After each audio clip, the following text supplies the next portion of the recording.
Material extra, el cine gore y el gusto por lo prohibido.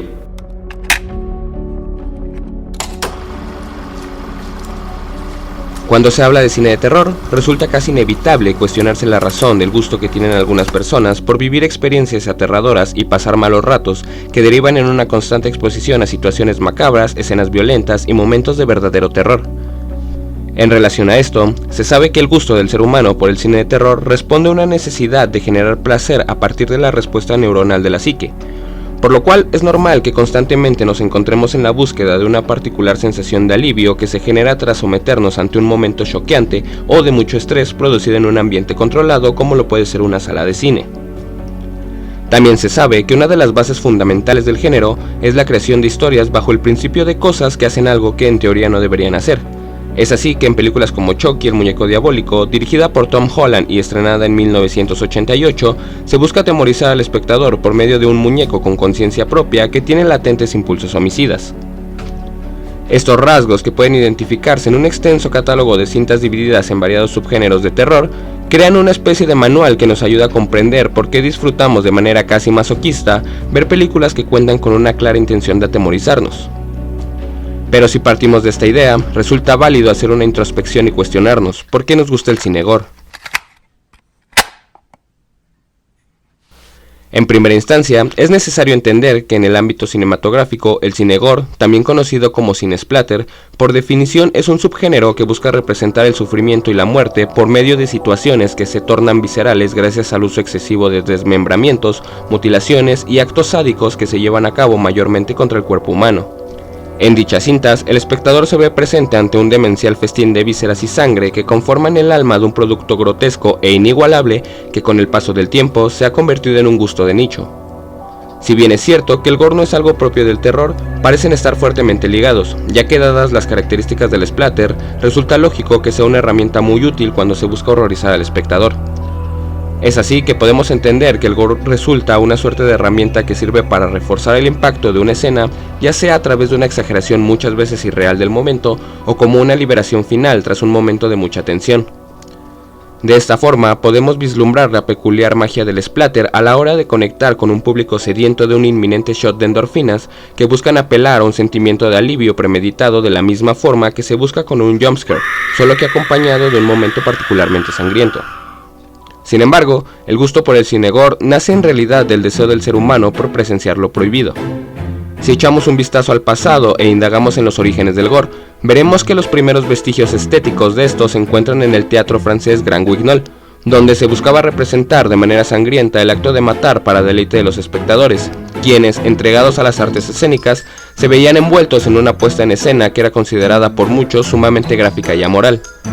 A pesar de que dicho teatro cuenta en sí mismo con un género conocido como Grand Dame Guignol, que se caracteriza por contar con actuaciones exageradas tiradas al melodrama, efectos teatrales y una naturaleza estilizada, los franceses son señalados por sus interpretaciones bastante crudas de la violencia.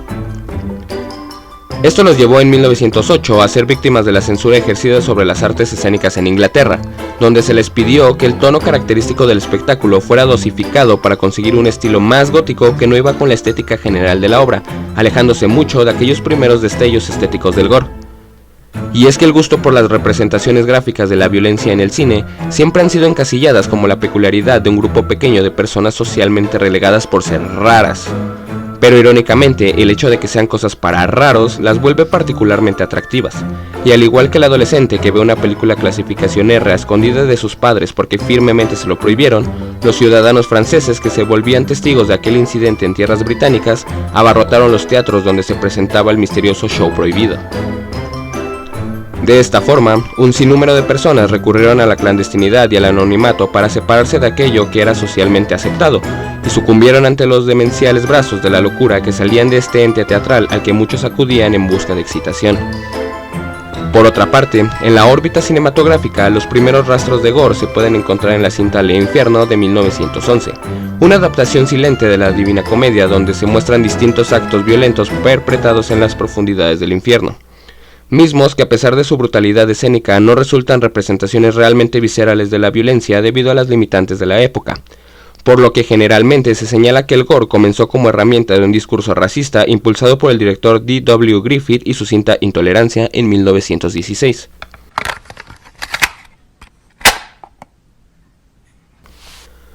Un año antes de este suceso, el cineasta sorprendió al mundo con El nacimiento de una nación en 1915, una película que buscaba representar a los afrodescendientes como una especie de bestias salvajes que responden ante sus más bajos instintos, creando de esta forma una situación argumental concebida para declarar un discurso racista que es representado en una serie de repugnantes escenas, donde el grupo de supremacistas blancos conocido como Ku Klux Klan se impone sobre la comunidad negra para glorificarse de manera arbitraria y salvar el día. Por lo que además de ser una cinta conocida por sus aportes tanto al cine moderno como al renacimiento de una ideología racista que impulsó la expansión del Ku Klux Klan, aumentó la popularidad de Griffith, quien a manera de respuesta para aquellos que señalaban su cinta como intolerante, estrenó un largometraje que buscaba hacer oídos sordos ante estas acusaciones que visibilizaban su discurso de odio. Con Intolerancia, Griffith refuerza su discurso separatista y además marca el inicio del gore en el cine como una herramienta narrativa más, pues en el filme se pueden presenciar escenas explícitas de decapitaciones y algunos apuñalamientos. De esta manera, al formar parte de una cinta que por controversiales situaciones alcanzó un pico de popularidad bastante alto, este tipo de escenas con tendencias gore comenzaron a ser replicadas en distintos largometrajes con la intención de añadir este toque visceral que impactara al público y funcionara a favor del largometraje en turno.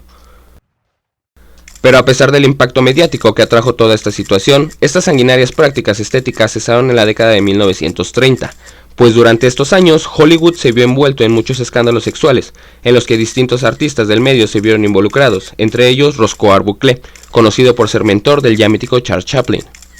Toda esta situación estalló en 1934 cuando entró en vigor el Motion Picture Production Code, mejor conocido como el Código Hays, un texto realizado por William H. Hays, un político republicano que señalaba por medio de este escrito aquello que era moralmente aceptado reproducir en la pantalla grande.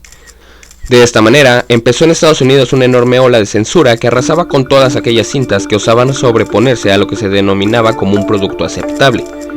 Con este código moralista en vigor, muchos cineastas comenzaron a realizar sus producciones de manera independiente y a distribuirlas a su conveniencia en aras de velar por su libertad creativa, dando vida de esta forma a un movimiento conocido como cine independiente norteamericano.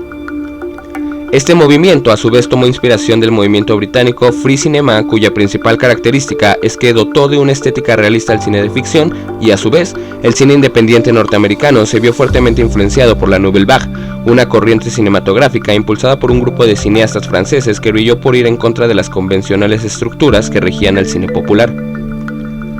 Es así que el cine independiente norteamericano, sin seguir una estructura específica que rigiera sus películas, decidió ir contra la corriente que representaba la censura que permeaba la industria cinematográfica impulsada por el Código Hays, y buscó tomar bajo sus medios el control de sus propias narrativas. Y es que a pesar de que el Código Hays se mantuvo vigente hasta el año 1967, durante la década de los 50 la censura que sufría el cine perdió fuerza, lo que permitió que cintas como Drácula, El monstruo de Frankenstein y la propia Psicosis pudieran ver la luz, reviviendo de esta forma el gusto del público por temáticas más oscuras.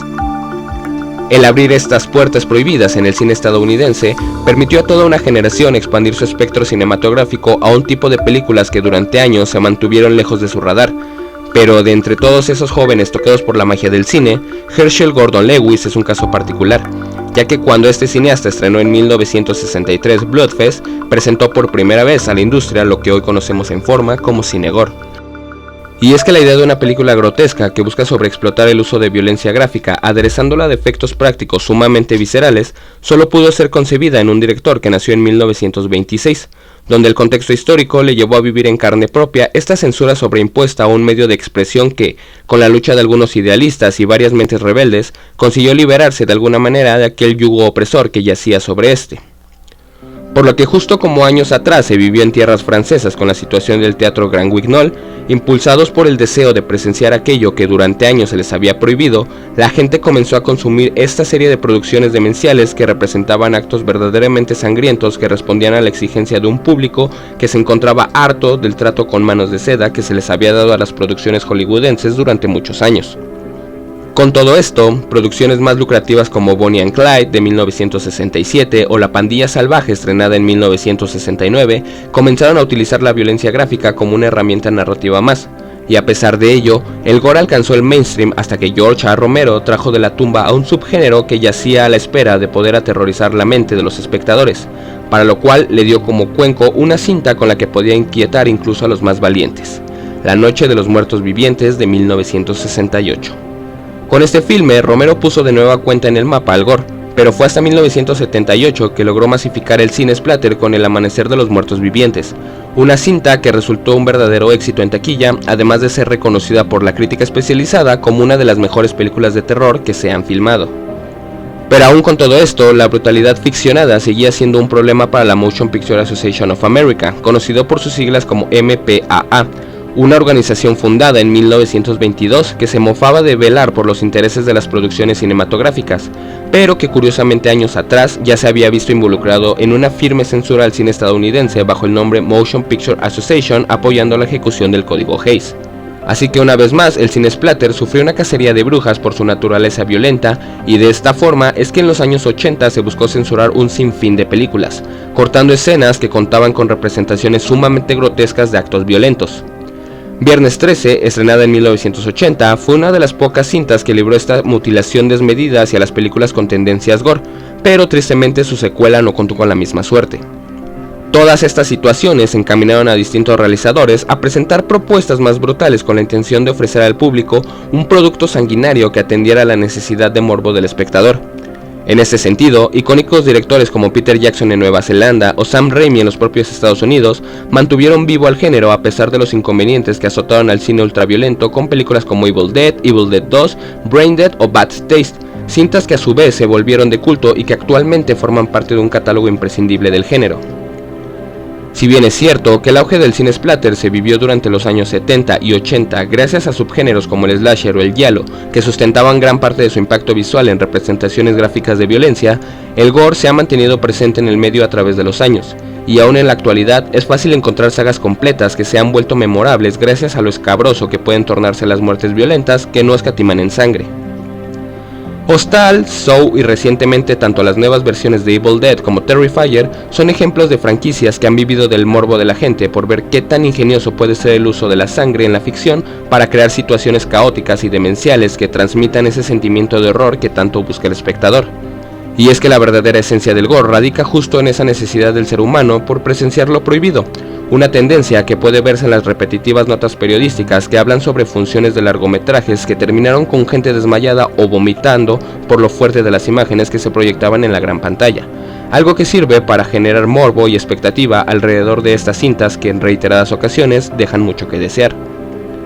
Pero a pesar de que la magia del cine ultraviolento radica en la burbuja de ficción que cubre estas infernales puestas en escena de ingeniosas brutalidades, se ha señalado en más de una ocasión al cine gore como el culpable del nacimiento de los videos snuff, ya que estos se tratan de videos reales en los que se muestra tortura y muerte de manera explícita, dando de esta forma fuerza al hecho de que el cine splatter siempre ha estado sujeto a debates morales sobre lo que se muestra en estos largometrajes, ya que en ocasiones la ficción es la única diferencia entre lo que muestra un video snuff y un largometraje gore. Para muestra de ello, resulta interesante echar un vistazo a la historia de Guinea Pig 2, Flower and Flesh of Blood, dirigida por Hideshi Inno y estrenada en 1985, una película asiática que alcanzó su pico de popularidad en Occidente porque una copia de esta cinta llegó a manos del actor Charlie Sheen, quien, horrorizado por lo que estaba viendo en pantalla, decidió llevar el filme a las autoridades, víctima del miedo a ser vinculado con un producto aparentemente snuff. Sin embargo, esta preocupación se disolvió en el actor cuando el FBI le dijo que la grabación era falsa y que todo era un trabajo meramente ficticio, convirtiendo a esta anecdótica historia en un rumor a voces que impulsó a una gran cantidad de personas a buscar por todos los medios posibles presenciar esta oda al gore, quizás solamente para probarse a ellos mismos que, a diferencia del polémico actor, podían soportar tal despliegue de vísceras y sangre en pantalla. Porque, como se ha visto a lo largo de la historia del gore, la gente va a seguir buscando estas representaciones ficticias de ultraviolencia como una opción viable para saciar sus deseos casi naturales de ver momentos de morbo total. Y si entendemos al cine gore como un subgénero cinematográfico que resulta atractivo por ser la culminación de un proceso creativo que recurre a efectos prácticos para poder mostrar en pantalla un horrorífico despliegue técnico de sangre, sangre y más sangre, resulta sencillo comprender por qué nos gusta tanto el cine gore.